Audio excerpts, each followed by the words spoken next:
Week 2, episode 4, quarter of the way through already. Good morning, I'm Liz from the Guru Co. As always, please share my videos.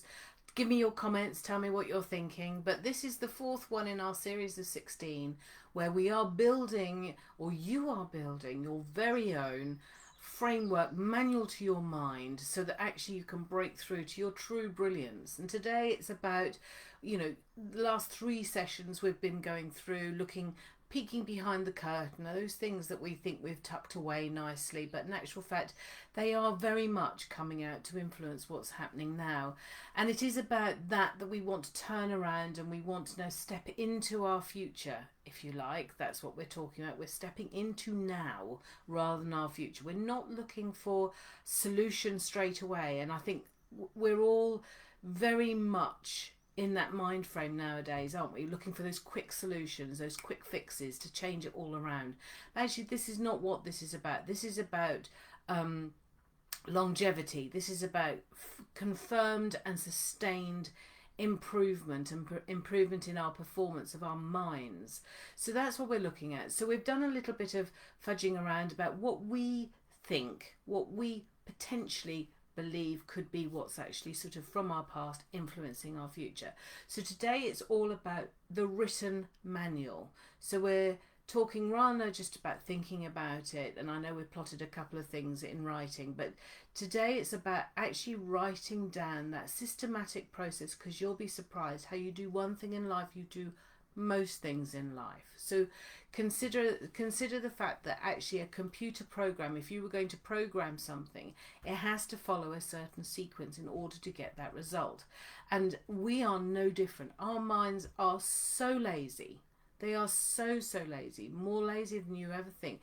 They will go against anything that's going to cause you pain, but in order to do that, they go to look for what's familiar. So if something's going to stir up some emotion inside you, they will go exactly where it needs to go to say, no, stop, pull back.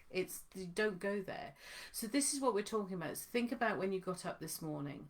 And the second you become conscious of this, I can guarantee, because this has been fed back to me in many NLP trainings, that once you become conscious of it, actually you stop that process. And that's crucial for us. So if you think about how you got up in the morning, you will be able to say, actually, without, I should think, I would have thought the high 80%, 90%, you'll put the same leg out every single morning. You will get out to the same side of the bed every single morning. You will open your eyes, you will have an immediate thought, you will hit the snooze button, you will have an absolute pattern or manual written to how you get up in the mornings, whether you clean your teeth first before breakfast or after breakfast, whether you have a coffee before you do anything. It's all there mapped out in front of you, and this is what we want to do today. And yes, those people who don't like detail will struggle. You will.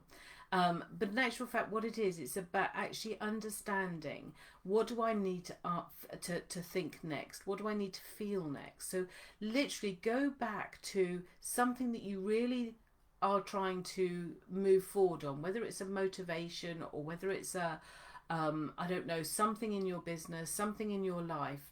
Go small to start with, just so you get this map correct, because you will find that, do you think first, feel first, what happens first? So I know, I'll give you an example. My process for sitting down and writing long posts, it is a real hurdle for me to sit down and write a long post, and it goes right back to childhood, and it goes right back to spellings, grammar, punctuation, all of those things. So I know where it comes from. I know how embarrassing it is to have something written out and you spelt it incorrectly, or your grammatical mistakes are horrific. So it goes right the way back to that.